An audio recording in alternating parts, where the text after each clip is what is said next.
had sex with my boyfriend on the floor on a towel because we live with my mom and the floor is covered in dog fur. Yeah, I said because we do. Towel guy at gym. Dude, I don't care. Do you see where I work? I'm not responsible. I don't care. Call back to towel floor sex. I should have taken our towel.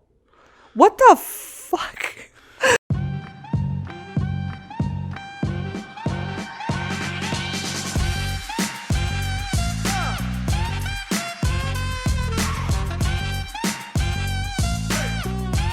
Welcome to the Love and Comedy Podcast, where two comedians talk pursuing love while pursuing stand-up comedy. Twist! Your comedian host happened to be married. I'm one of your hosts, Aurora Singh. And I'm your other host, Drew Shafer. And we're married to each other. Yeah. Yeah, the twist, they're married to each other. So that's us. We're cute. I love that. It literally was one of those, like, we both laughed and stopped at the same time and just went, Oh, and we are recording live from the Comedy Spot studio in Sacramento, California. You guys should definitely check them out. They are dope. They have all kinds of comedy here. It's a comedy club, but they do all the genres of comedy. They do stand-up, sketch, improv, and classes, apparently, that I just learned. Every type of class, yeah. Stand-up, improv, sketch, filmmaking. I'm missing some, I'm sure. I'm sure we're missing something. Yeah, if you ever want to entertain people, they probably have a class for it. So you can come here and support Comedy Spot by watching shows, supporting local artists, and then they have another location where you can participate in comedy classes or film writing class or whatever. So yeah, and it's a full nonprofit. So I think we always forget to mention that. It's a nonprofit organization. So yes, doing the right thing. And they're sweet enough to let us use their podcast space. So thank you, Comedy Spot. And please, please, please come support them. Yes. But today's topic, we want to do a get to know you episode. Just like a quick little fun. Yeah, just a quick fun one, because obviously, we talk in depth on some things, but I think it's nice to sort of sometimes pull back and just have, a more relaxed, sort of intimate experience with Oh, God. Okay, let's get started. Yeah, please, before I say anything else weird. One of the first questions we're going to do is about love. We are going to talk about date nights and why they're important to us. I'll go ahead and start this one. Okay. I think that date nights are important because a lot of times people are like, oh my gosh, you guys are in comedy. That's so fun. You get to travel together and be out at night and like have dinner and a show and blah, blah, blah.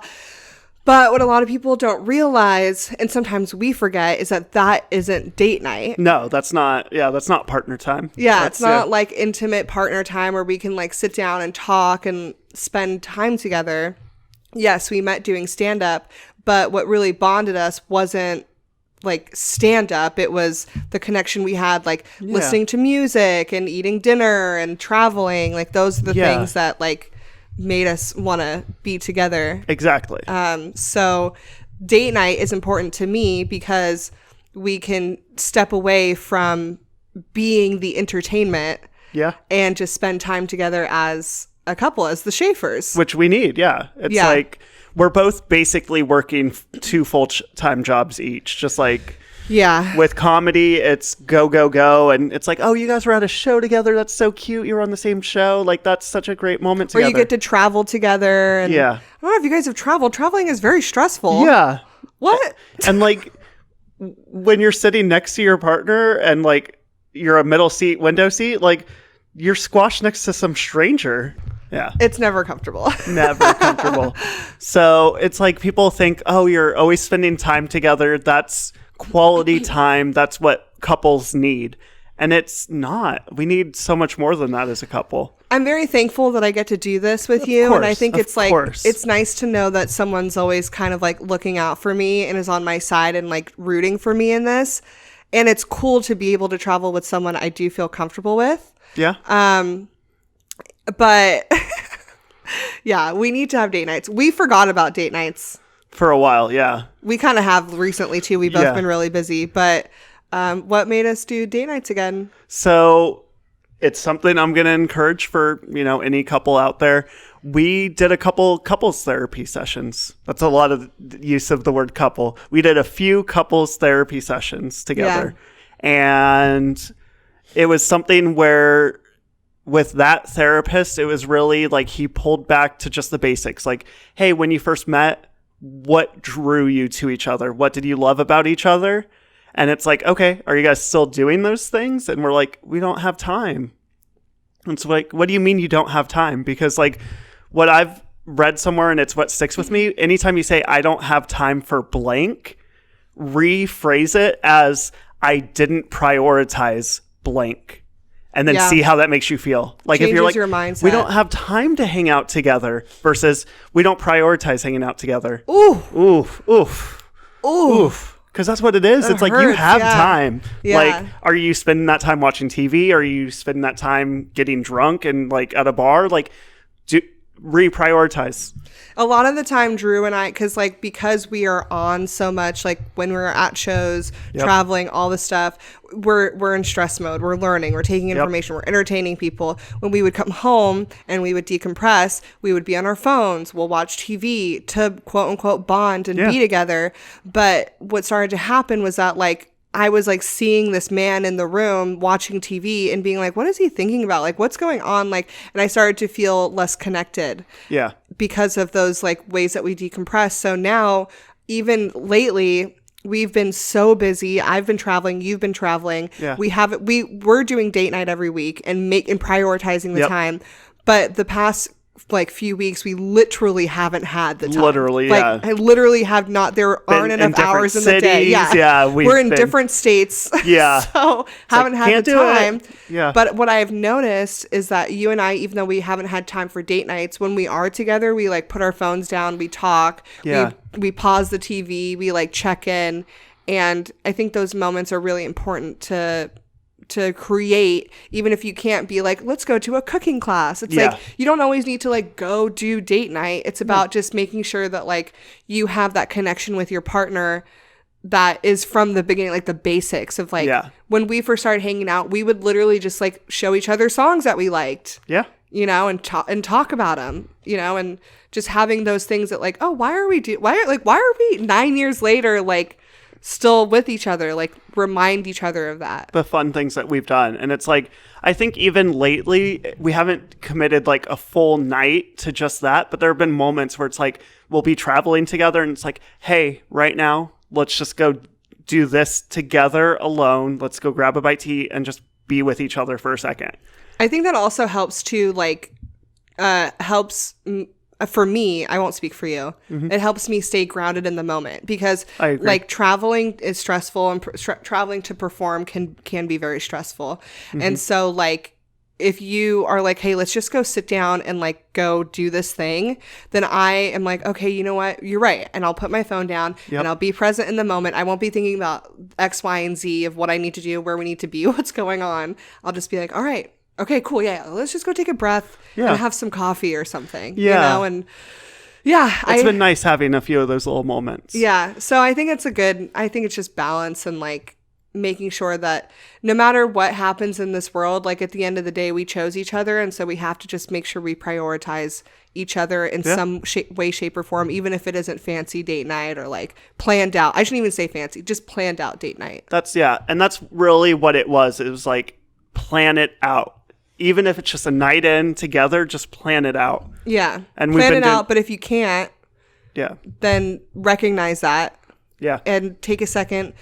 You guys can decompress in silence too. You don't have to have the TV on. You don't have to be scrolling TikTok. Yeah. And so like, people are always curious, like, oh, as comedians, how do you date? Because like we're working nights, which is when most people go out on dates. Yeah. It's like, well, we decided Mondays and Tuesdays are usually slow comedy nights. So if we can, let's do a Monday or Tuesday date night. And it's like, that's been helpful. Just like whatever you are as a couple, whether you're, you know, if you have kids and there's priorities with them, it's like restructuring your schedule and finding that time, because there's time somewhere probably. I think it's hard. I mean, obviously we don't have kids, but like if you do have big priorities like family like that, like whether it's kids or your parents or whatever, like if you guys can't prioritize, if like we can't prioritize our connection and our relationship, then like helping, if we had kids or helping my mom or like anyone isn't gonna feel like I have a team. It's going to feel like it's on me because I haven't like connected with my partner. Yeah. So I think that's why I think date nights are like so important, or at least just like remembering that connection with someone. And we've had some fun ones. Like I think, I think one of my favorites was just very chill. We got the best hot chocolate in the country, and they had a So vegan good. option. It's just down the street from the Comedy Spot. Yeah. Wink, wink. And it was just something. It was so cool to experience. Don't something say new the name together. unless they sponsor us. Yeah, yeah. But it was just like one of those moments of like, this is something sweet, romantic, just a very chill night, and we had hot chocolate together. Yeah, it was fun. We do fun things like that. And then also, you know, we do helicopter rides around the Grand Canyon. So it's everything in between those two things. Yeah, exactly. Which was hilarious because Drew did vomit in the helicopter. Oh, yeah. I had both glasses of champagne when we landed, and I am already not good. I'd never been in a plane even. I'd never been in the air. Yeah, this was like 7 years ago? No, not even. No, it was like 8 years ago. That May was like 2015. when we first started dating. May 2015. I remember. That's very That funny. was less than May a year 2015, you're like, it was trauma. It was trauma. I lied to her about where we were going, lied about everything we were doing. It was good deceit. Good deceit. Yeah, no, it was fun for sure. Date nights, do them. Do them. Also, thanks, Sam Bear, for that question. Yes. How do you date? Very important question to answer. How do you date? Yeah. I mean, there's definitely more to go into it, but that was a good place to start. Yeah. Yeah. So thanks, Sam. Sam, she produces shows in Santa Barbara. She's also a comedian.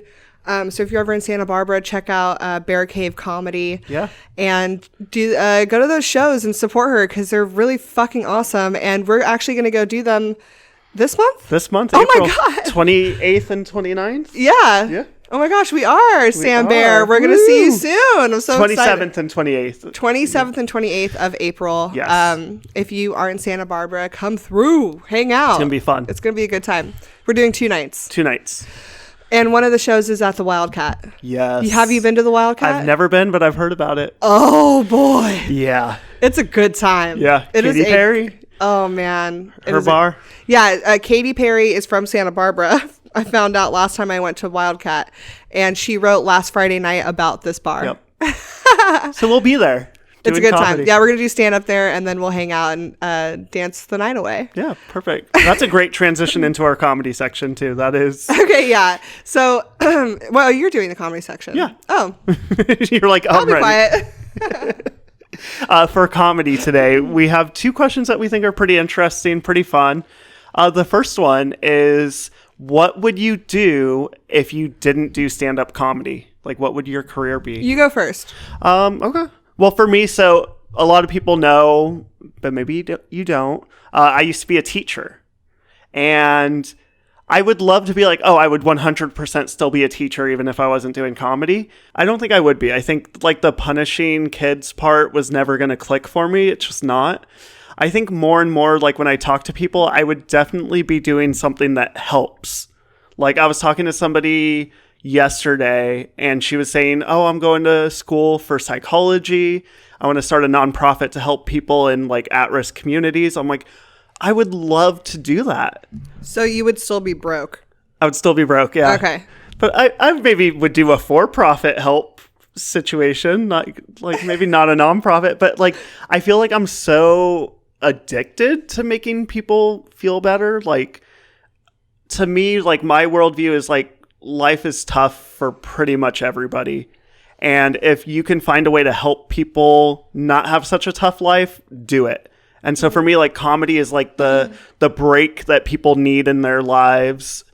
And I think if I worked a job where I was able to spread some of that happiness, spread some of that help, I would be so happy and I would feel fulfilled. Okay. That's good. So you don't have like a specific job? No, I think like either like therapist a therapist? Like a therapist you would think help. you could handle hearing all that? I think so. I think, yeah. That's a tough job. It's something where like, even at my current job, like one of my roles is kind of like HR and people will call just to sort of like vent. And I don't feel like I'm any good at it, but like people rely on me for it where it's like, apparently I do it better than most people. They're like, oh, I can't talk to anybody else about this. Like you are understanding, you listen. Yeah. And to me, it just feels like I'm just being a decent person. I could actually see that I could actually see you being a therapist because you are a good listener and you don't like. I'm sorry. Yes. That was such a dumb joke. Such a dumb dad joke. I loved it. But you like don't necessarily get emotional when other people get emotional. Mm-hmm. Like if someone starts crying in front of you, that you don't start crying. No, I'm just like there. No, you're much more empathetic than that. But like, I would immediately start crying, so I don't get it. But like, I can totally see that working out for you. Even-keeled boat that just smooth sailing and let the waves hit. But like you feel supported, like people feel supported when they talk to you. That's why they feel comfortable opening up because you're like, understanding, but like.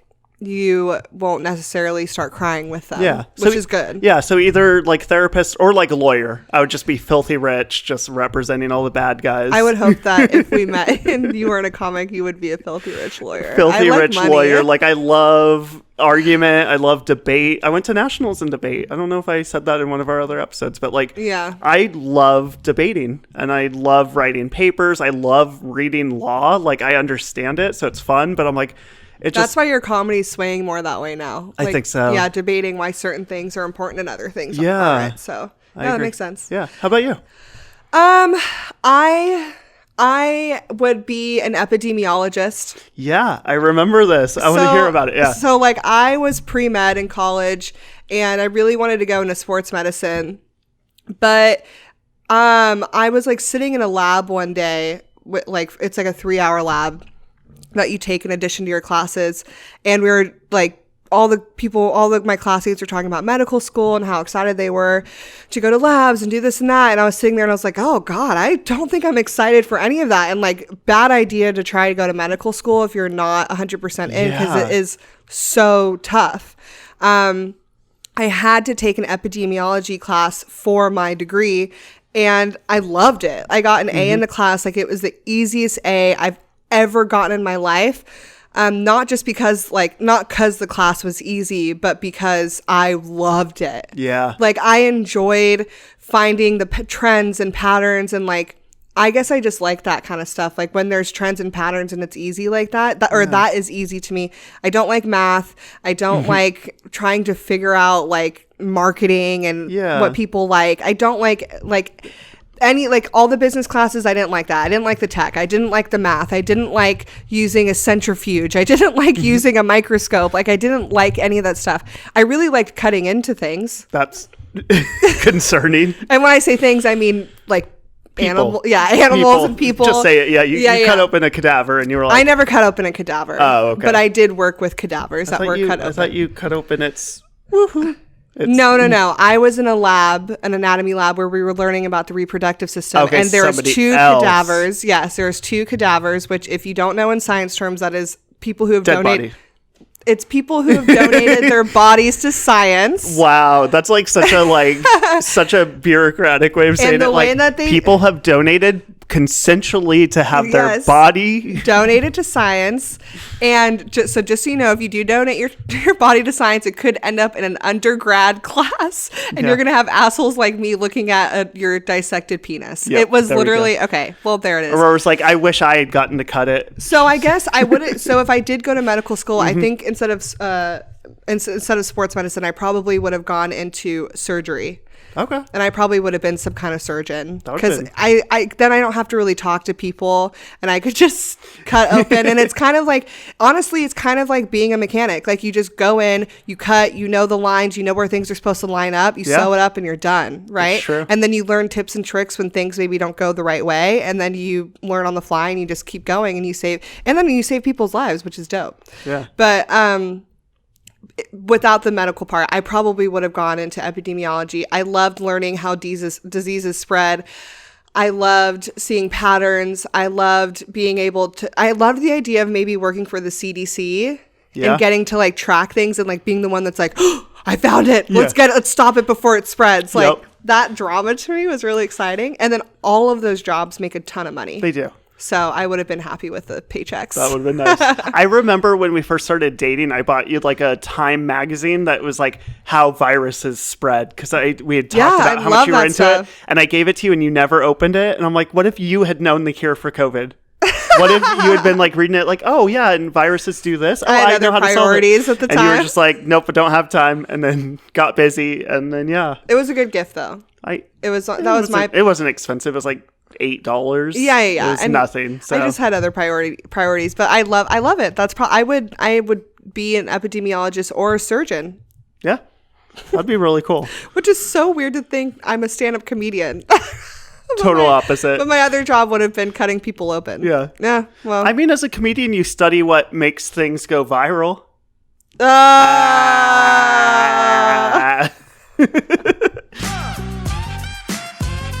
All right, our next question. It's one we get asked a lot. I'm sure most comedians do. Who is your favorite comedian and why? Okay, you want me to go first? Yeah, I know yours, so I can have time to I'll just go to my go-to. Yeah, my favorite of all time is Joe Coy. Yep. He's who I watched growing up.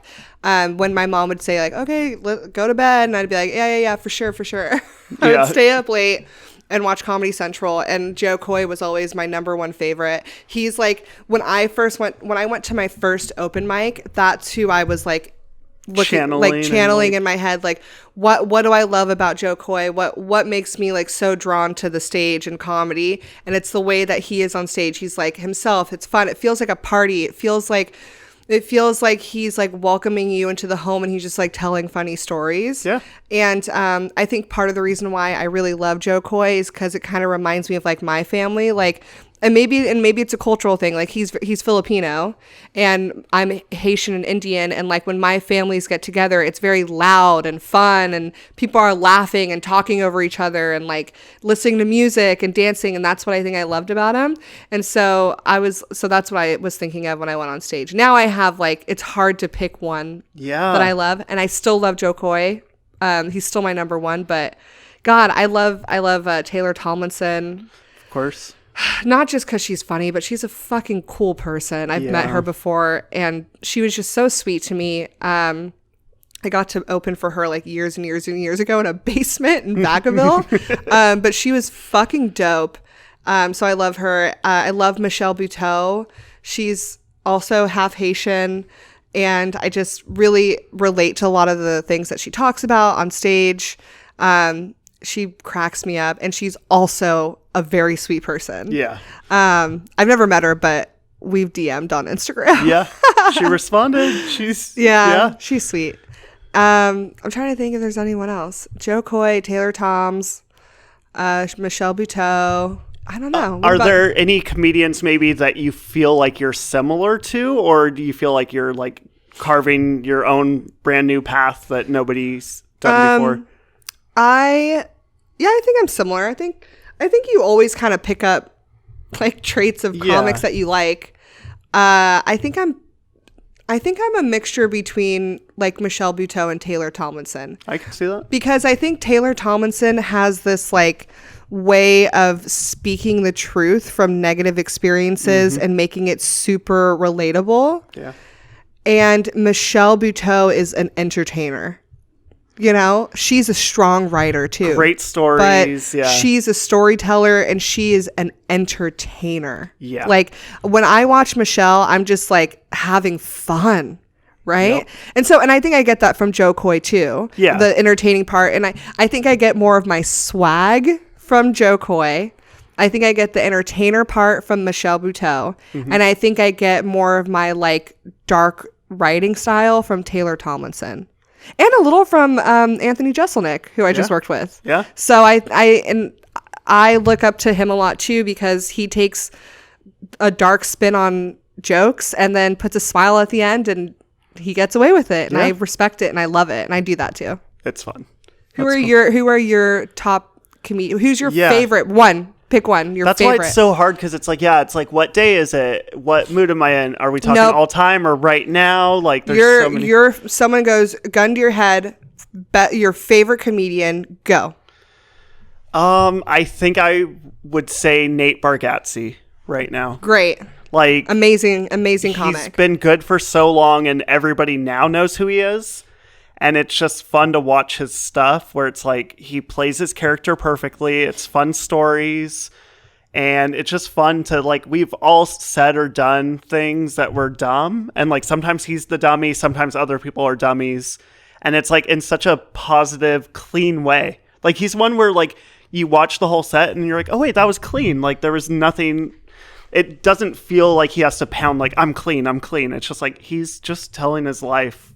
And it happens to be clean and funny. And it doesn't feel, like, innocent. Like, you're not watching it going, like, oh, this is too sweet. Yeah. It's like, no, it's just funny. It's funny. He's so good. And yeah, I listened to him like 10 years ago when he was only doing like albums, not doing specials.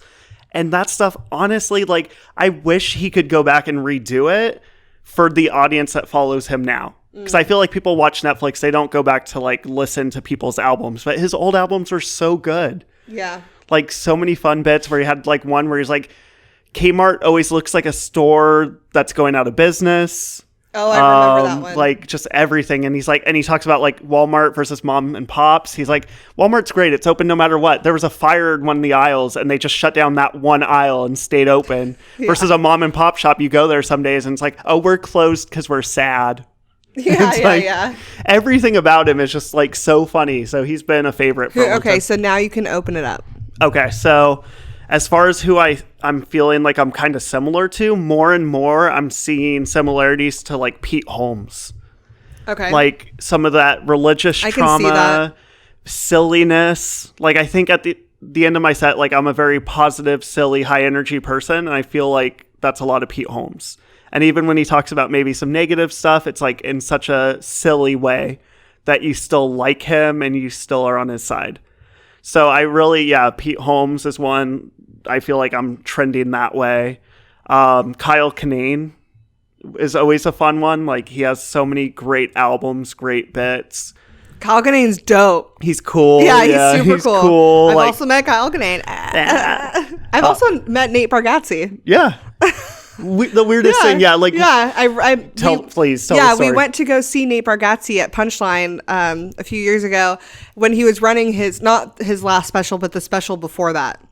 His first special, actually. Like, he had special. that 15-minute on You're Netflix, right. or the 20 whatever. Yeah, his first special. It was right after that came out, and he was in Sacramento running his first full special. Yeah. And anyways, went to the show, had a great time, loved it. And funny. We didn't get to meet him or whatever. And then the next day I went to work. I worked at a gym, and he came in with his opener to work out. And I was like, holy shit, it's Nate Bargatze. Yeah. And I like ran around because I was a sales associate there. Of course, I was in fucking sales. Of course. And I was like, don't worry, I got this one. Hi.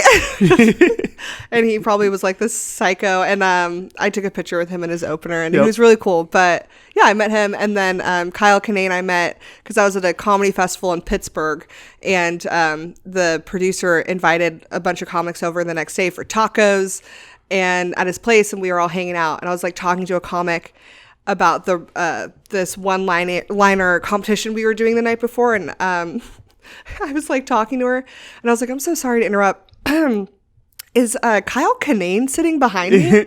And she was like, what? And I was like, I swear to God, I hear Kyle Kinane's voice. Like, or is the TV on? Like, what's happening right behind me? And she looks over my shoulder and she goes, dude, holy shit, Kyle Kinane is sitting in the chair behind you. And I was like, what? And I like turned around and I was like, hi, I'm Aurora. Hi, my name's Aurora. And he goes, hi, I'm Kyle. I was like, I know. Yeah. I was like, you're so sweet for introducing yourself. No, I knew exactly who he was. And we had a really cool conversation. And he like dropped a lot of wisdom. It was cool. And he was just cool to talk. Like, we didn't just talk about comedy, but yeah, we name drop on this podcast for sure. Care. We need it. We need the views. Yeah.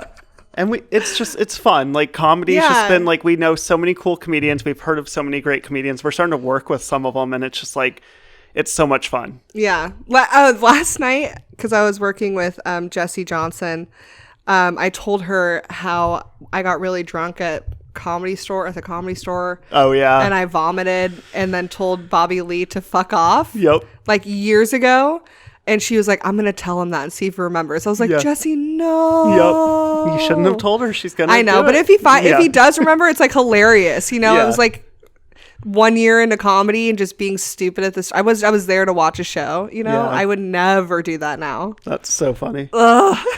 I love this comedy thing. It's really fun. Yeah. It's really fun. Okay, so you said Nate Bargatze, and then who else? Pete Holmes. Pete Holmes, Kyle Kinane. Because I'm similar to Pete. Kyle Kinane's just always been somebody that just has the key to my comedy heart. Like, just makes me laugh no matter what. He's a really good writer. And it's so hard to pick other favorites because there's so many people that I respect so much, like, for different reasons. Like, Bo Burnham was the first one that made me want to do comedy because he was doing a Comedy Central special when he was 17, I think. And I'm like, so cool. That shouldn't be possible. You have to do comedy for 17 years. Like, he hasn't even been alive that long. So watching that, like, you get inspired by these people, and it's so cool. Yeah, and I hope that one day people are like, who are your favorite comics? And they're like, oh, Aurora Singh. Yeah. I hope so. It's going to happen. People probably feel like that right now. You never know. You probably have somebody who you probably do too. Maybe. Yeah. It's like no matter what you do, they're like a fan. They're like, yes, you get me in a way nobody else has ever got me. Yeah. I love it. I love stand-up. It's so much fun. It's so much fun. Pocketed Punchlines. Pocketed Punchlines, our favorite game. Where we find old jokes or premises that we wrote years ago and we just see what's up. What's going on? How are we feeling about this? Is it funny? Is it not? Where does it fit? Where are we trying to go with it? Yeah. What was going on? So, you go first. So mine today, mine is talking about growing up poor. That I grew up so poor that I just assumed every car just broke down every couple months. Like that, I thought that was just normal. Like every 2 months you have to go take it to the shop. That's normal. Like every car is like that. Or like in your reality, that's what cars were, just this nuisance of a thing. Yeah. They would break down all the time. Like if you drove up a hill too fast, or if you drove for more than 2 hours, it would just overheat. Like that was just a inherent problem in cars that they had never fixed. That it was just like, all cars, if it 2 hours and it's done. Like, don't drive more than 2 hours. Like in my head, it was like how Teslas are now. Like you have a certain amount of time and then you just have to let it cool down and charge. Yeah. And I thought every car just worked that way because my mom drove a crappy Volkswagen Rabbit. It was like a Pinto wagon, and it just broke down. And I remember her crying, trying to get it to start, and it'd be like, and she'd be like, just start. And I'm like, okay, that's just cars. Like, I didn't think, like, I was like, we'd see people drive fast up hills past us. I'm like, their car's going to break down. So what do you think the joke is? I just think I don't know. To me, like, that's the problem. Like, the humor to me is just that innocence of a child that, like, you think what's happening to you is what happens to everybody. And it sort of fits with like me growing up on food stamps and thinking everybody got food stamps. And you thought like you got real money, and you're like, what the fuck am I supposed to do with this? What am I supposed to do with real money? Like, I can't buy candy with real money, only with food money. Like now I have to go buy clothes or cigarettes because that's what my mom spent real money on. Okay. I was like, I don't want cigarettes, and I have all the clothes I need. I want toys. I want not even toys. Like I just want candy, and I was like, I can't buy candy with the real money. And my mom's like, you can buy anything with real money. And I was like, then why don't we just have more of this? That's funny. So you can talk about the first time you found out cars weren't supposed to break down all the time. That might be where the joke is. Yeah. And it's like, even like, it got to the point, my first car that my dad bought me, he was like, this is going to last you and your brother all 4 years of college. It's going to be fine. And it broke down on the way up from the Bay Area to Reno. And I'm like, it didn't even last a day. It didn't even last an hour. And that thing broke down all the time. Like, we had every issue imaginable. And you're just like, so cars are a nuisance. Just take public transportation. You don't have to worry about fixing it. Yeah. And then one day you were like, oh, cars aren't supposed to be doing this. Yeah, cars, when you get a good car. There are cars that don't break down. Yeah. If it has under 100,000 miles, it's going to drive decent. Yeah. And after that, most cars still, if you took care of it, will be okay. Isn't it wild to think that some people just think that? There's probably people out there who just think that cars are supposed to break down. I mean, and they probably like a nuisance. And it's I know someone like that. Yeah. Me? No. But no, it's some people, because it's like, obviously you don't have to go buy a brand new car, but it's like, find like but a if you're decent spending $200 or more a month, if you're spending around $200 a month fixing your car, you can get a newer car for $200 a month. Yeah. and you don't have to fix it. Yeah. It just, then you're paying $200 a month to own the car and also have a peace of mind that it's not going to break down. So you're not spending $200 and time to get it fixed. You're just spending $200 a month to have a nicer car. Yeah. Like, do the math. Yeah, and I wish. I think you could write a whole thing about it, but what you thought about it when you found out cars weren't supposed to do that, and why people should not be paying $200 a month to fix their car every month. Exactly. Because it takes too much time. So much time. Write it. It's good. Okay. I like it. Okay, I like it. How about you? What'd you find today? Oh shoot. Okay. Okay. Let's search see. through the notes. Okay, so this is from February 16th, 2018, 6:20 p.m., which is hilarious. This was 2 years before we got married. Okay. To the day. Yeah. Yeah. Oh boy, if it's about me, that's going to be foreshadowing. So what I do is I go in my iPhone notes and I just scroll and land on something random. So I literally have no idea. So I just landed on this. That's how mine was, yeah. Yeah, I just landed on this. God, this is so... Oh, God, this is so, like, low-hanging fruit already. It says... Phone having shared 600 minutes for the month for the whole family and couldn't talk for free till 9. Been done. It's been done. This whole premise has been done. It's like if you have your unique take, because we all had that. Yeah. I remember, the shared minutes, and I only talked after 9 because I was like, my family's going to use all the regular minutes. I only get the after 9 minutes. Yeah. So I guess I could like bring it back. I don't know. There's a bunch in here. I won't read all of them. But I mean, that's a way to like, you can use that as an aside inside of a joke where you're like, I grew up on the only free talking after 9 p.m. Like, you kids can talk all day and you prefer to text. I remember oh my God, that's so true. That's so true. So frustrating. Like, but I prefer to text. I prefer to text. But I remember when my mom upgraded us from 400 minutes to 600 minutes, and I was like, "What?" But it's also wild that I had to share those minutes. Yeah. So it wasn't 400 minutes per person. No. 600 minutes per person. It was shared. And guess who got the majority? Not me. No. My mom did. Whoever was running it was your mom? Did she send the... Yeah, who else? My dad? I wasn't sure like if you had other family members. Mine was my grandma was the admin. 2 of my uncles were on it. My brother and me. So and you guys had to share? Well, did you guys have phones? Did you have cell phones? Yeah, we had the cheapest versions. But we did. But my grandma would send the monthly report. Like, this month, Drew used 112 of the anytime minutes. Oh, and, God, the would anxiety. send it, and it was like everybody just on blast. Like, everybody knows how much everybody used. I don't think I have a unique enough twist on this that hasn't been done. At least like reading it back, I'm like, I don't really have anything unique about it. I feel like it's been done. But you're going to be performing at colleges. You can point out the differences sometimes. The Gen Zers that I'm performing in front of. Yeah, maybe. Okay, let me pick one more in here. Yeah. But that was a core memory that you brought up. Like, that's why I'm like, with some crowds, like, that would be like we did have it bad back then. Okay, these next ones are pretty bad. I'm just gonna. I like that you did ASMR. I'm like really nervous to say it. Okay, being a role model for kids. I had sex with my boyfriend on the floor on a towel because we live with my mom and the floor is covered in dog fur. Yeah, I said because we do. Towel guy at gym. Dude, I don't care. Do you see where I work? I'm not responsible. I don't care. Call back to towel floor sex. I should have taken our towel. What the fuck? Wait, was that a sketch idea? You said I don't towel know.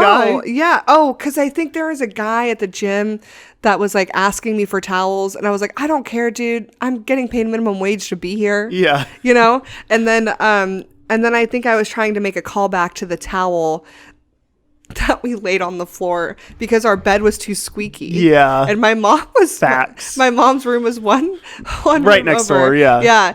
There was definitely... No, she could hear everything. Yeah, And so we put a towel on the floor. I remember that. So we could do it. We do that. It's okay. We're married now. We're not going to hell. We weren't married then. Ooh, too late. Retroactive. Whatever. But that is really bad writing. What was I doing, I wonder? I feel like I look back at these and I'm just like disgusted with the way that I wrote my premises. And it's just so they're just so surface level. I think what I was trying to say was like I can't be a role model for kids. I think I started to substitute teach. Yeah, and that makes sense. And like talking about like you know, what we would do. Like, you wouldn't be a teacher. I couldn't be a teacher because I can't take anything I'm saying seriously to these kids because I know that I'm not a good role model for them. That might be where the joke is. I like that. Like, I can't be a role model because I, you know, did this thing that isn't role model. Like, I have an edible every night before I go to sleep. I can't go in front of a bunch of kids and be like, don't do drugs. Like, I'm high. I mean, I was a teacher kidding. and I would did never that. do that while I'm teaching. I was a teacher and I said, don't drink, don't do drugs. And And then you would drink on your lunch break. I would drink on my lunch break. So, yeah. I've never done anything like I've always been completely sober when I'm out of school. But it's just like, it's like I can't be a role model for these kids when I'm out like late night in dark bars doing jokes. No, that's it's ridiculous. I just feel like a hypocrite and I'm a terrible liar. So I can't. It's tough. I think that's maybe where the joke was for that. I like it. I can't believe I wrote the whole towel thing, though. That's so gross. What was I doing? That was, It also just doesn't make any sense. The last one I'll read off, this one says, KISS, K-I-S-S, in big caps, all caps. Should I start with consent? Every kiss. Okay. This is what every it is. kiss begins with K? Every kiss begins with K.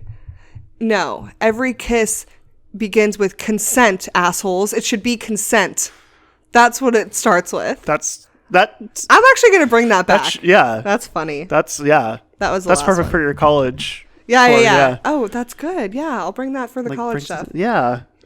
The phone and the consent. Yeah, you kids don't. Every kiss begins with consent. It's consent. Yeah. Well, that was fun. I think that was a good get to know you episode. I think we answered some different questions that we don't get to on a very... And they don't like necessarily fall into a theme for an episode. So it's fun just like answer questions that people asked. And yeah, I feel like honestly, I do feel like I got to know you a little bit better and Really? we're married. Oh. Like, if I'm getting to know her better and you're sitting here like, oh, I knew that about Aurora already. I knew all of that. Like, you be married to her then, okay? Really? You would just give me up like that? No, don't leave me. Don't ever leave me. I'll never leave you.